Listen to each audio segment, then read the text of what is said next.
Good afternoon. How you doing? Today is Monday, April 1st, 2024. This is all of the news that you need. I'm Jimmy Church.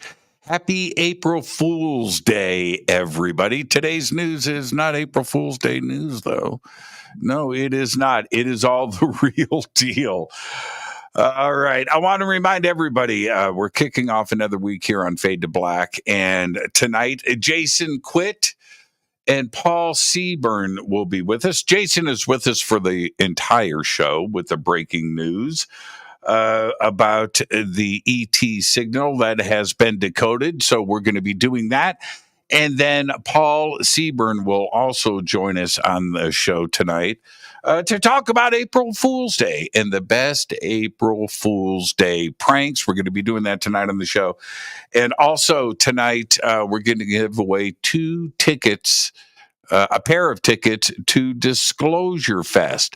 And it'll be a contest. And I'll tell you about it tonight on the show. All right. So that's going on tomorrow night here on Fade to Black. Billy Carson is with us, and we're going to be doing 4BK knowledge drops. That is tomorrow night with Billy Carson. Wednesday night, Bob Frissell is with us for the first time. We're going to be discussing the ancient builder race. And then Thursday night, John Malore is here. And we're going to be talking about ETs in ancient literature and also the Christian version of ET and ufology. That's right, Christianity and UFOs. So that is this week on Fade to Black. Let's get straight to it.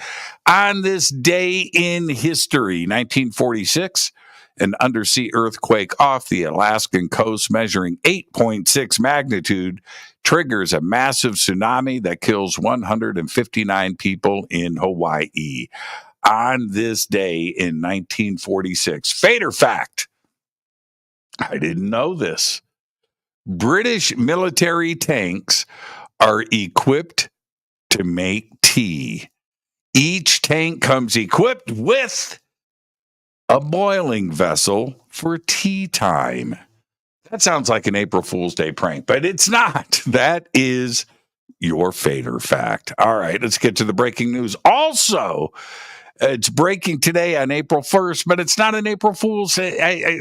Okay, take it for what you will. Today, April 1st, the Pluto TV streaming service will host a sit-in to revisit the Pluto planethood debate while also celebrating the 10th anniversary of the live TV streaming service. The event, dubbed Pluto TV's Rally for Pluto, Make Pluto a Planet, end quote, runs from 11:30 a.m. today to 1 p.m. Pacific time at the University of California's Los Angeles Bruin Plaza. Make Pluto a planet again. All right, now check this out. OpenAI announced this past Friday that a small group of businesses was testing a new OpenAI system called Voice Engine that can recreate a person's voice from a 15-second recording. If you upload a recording of yourself and a paragraph of text, it can read the text using a synthetic voice that sounds like yours. OpenAI is not sharing the technology more widely because it's still trying to understand how its potential dangers will affect everyone. Because a voice generator could help spread disinformation across social media. It could also allow criminals to impersonate people online or during phone calls. And it could be used to break voice authenticators that control access to online banking accounts and other personal applications. Yes, this should scare the crap out of you. South Korean scientists have set a new world record for using the Korea superconducting tokamak. Well, I always want to say tomahawk. Tokamak Advanced Research KSTAR device. It's called K-STAR, an artificial sun nuclear fusion reactor. And what they say is a major step forward for the technology.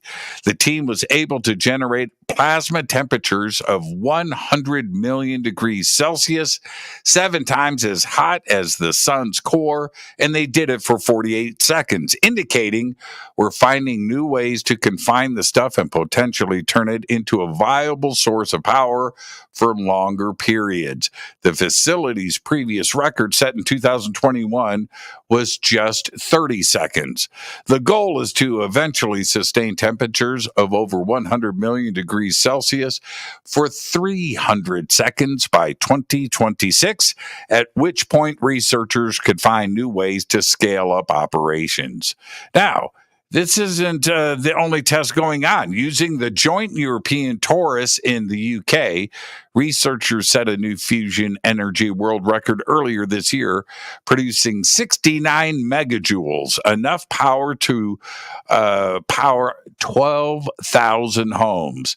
But they only did that for 5 seconds. Last year, Chinese scientists managed to confine plasma for 403 seconds inside the experimental advanced superconducting tokamak. We are getting very close to creating our own sun and being a real Type 1 civilization.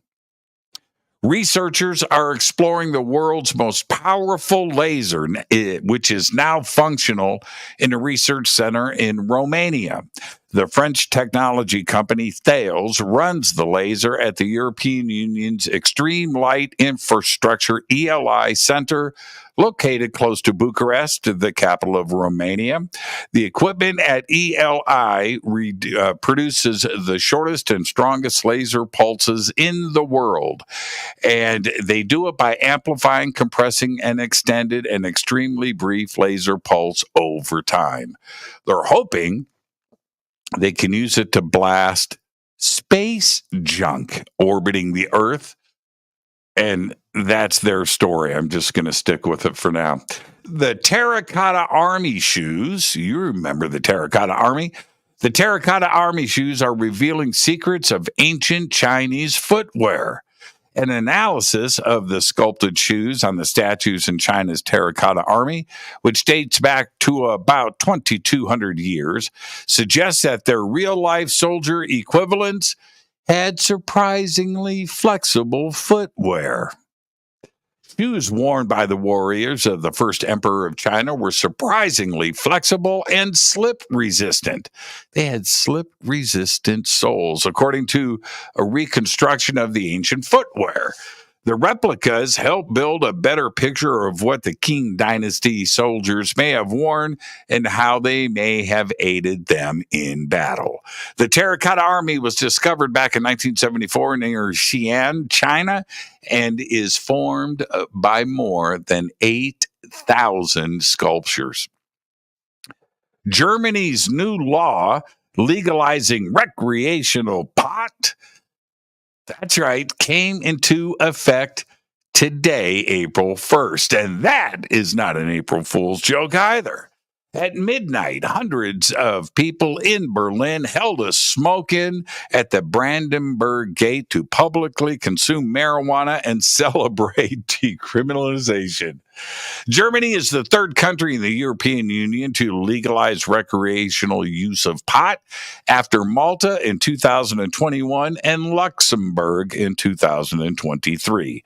The law allows the possession of cannabis of up to 25 grams. What's that? Is that like an ounce? It's like an ounce of weed, right? I can't remember my drug numbers, but I think that's like an ounce, right? And home cultivation, that's right, of up to 3 plants. Right on, Germany. And finally, I'll leave you with this. The days of flaming hot Cheetos in California schools may be numbered. A new bill aims to ban from public schools food products that contain artificial dyes, including the ingredient that makes Cheetos pop with their signature yellow and red colors. Lawmakers argue that developing young minds are harmed by the chemical ingredients and that the federal guidelines have not been updated in decades. It's Assembly Bill 2316, and it takes aim at 6 synthetic food dyes: blue number 1, blue number 2, green number 3, red 40, yellow 5, and yellow 6, as well as coloring agent titanium dioxide. That's white, by the way. And it also increases the color of foods and the dyes that are used. And now check this out. These are ingredients commonly used to artificially tint foods, including candy, as well as drinks and some medications and vitamins. Red 40 and yellow 6 are found in Takis, Doritos, and Flaming Hot Cheetos. The main culprits that turn snack lovers' fingers, that powdery red. Blue number 1 is found in Fruit Loops, and other artificial dyes can be found in Jolly Ranchers, M&M's, Sour Patch Kids, and get ready, Mountain Dew. Flamin' Hot Cheetos is a cultural phenomenon that has inspired art, videos, fashion, and of course, menu items at restaurants around the country. The snack's spicy kick and neon red dust is a popular thing that, you know what? It's also tasty. And all we know is that licking your fingers is the best part, right? Yeah, but it's not just California. That's right. Many schools around the country have already banned them. The Los Angeles Unified School District serves roughly 530,000 meals daily, and the district is already in compliance with the bill's proposed legislation. Just Born, the company that makes the colorful marshmallow Peeps, just removed red dye number 3 from its recipe. Now they only come in flat gray. Tasty. Candy makers say that any replacement ingredients would need to be vetted by the FDA and pointed out that there are no alternatives to red dye number 3. I'm not so sure, though. Pomegranate juice sure makes a good red dye, right? It won't come off your hands no matter how much licking you do. I'm just saying. Seriously. Happy April Fool's Day. Fade to Black breaking news is everything that you need for this April 1st, 2024. Breaking news is produced by Renee Neumann. I'm Jimmy Church. I want to remind everybody that tonight on the show, well, we've got the breaking news. An ET signal has been decoded. That's right. And our guest, Jason Quitt and Bruce Seaburn. That's right. So I'll see you tonight on Fade to Black. Right now, all I've got is Go Beckley Tappy.